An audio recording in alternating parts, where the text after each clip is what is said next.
ఈరోజు సేవకు మారిపోయినటువంటి Florence nightingale యొక్క జన్మదినం పురస్కరించుకొని మన ప్రాంతంలో మన జిల్లాల్లో ప్రభుత్వ ఆసుపత్రుల్లో ఏఎన్ఎంలు కానీ స్టాఫ్ నర్సులు కానీ ఉత్తమ సేవ చేసినటువంటి వారిని జ్యోతి ఎడ్యుకేషన్ సొసైటీ తరఫున ప్రోత్సాహకరంగా వాళ్ళ అభినందన తెలియజేయాలి. ఒక మంచి పని చేసినప్పుడు అభినందన తెలియజేయాల్సిన అవసరం ఉంది.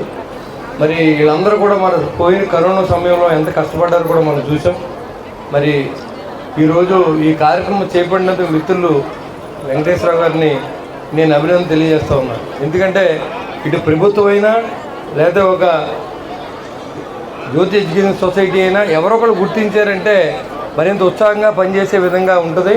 కాబట్టి దీంట్లో మమ్మల్ని కూడా ఇన్వాల్వ్ చేసి ఈ కార్యక్రమంలో భాగస్వాములు చేసినందుకు మరి ఆయన్ని సొసైటీ యొక్క సభ్యులందరినీ కూడా నేను మనస్ఫూర్తిగా అభినందనలు తెలియజేసుకుంటూ మరి ఏదైతే ఈ యొక్క అభినందనలు తీసుకుని మరి ప్రశంసా పత్రాలు తీసుకుని మెమోంటోలు తీసుకున్నవారు మరింత బాధ్యతగా పేద ప్రజల పట్ల మరింత సేవ చేసే భావంతో పనిచేస్తారని నేను మనస్ఫూర్తిగా కోరుకుంటూ ఇలాంటి కార్యక్రమాలు చేసే శక్తిని ఆ భగవంతుడు మరి మా వెంకటేశ్వరరావు గారికి జ్యోతి ఎడ్యుకేషన్ సొసైటీకి ఇవ్వాలని చెప్పి మరి ఒకసారి నేను కోరుకుంటూ సెలవు తీసుకుంటూ ఇప్పటికే కాలాతీతం అయింది.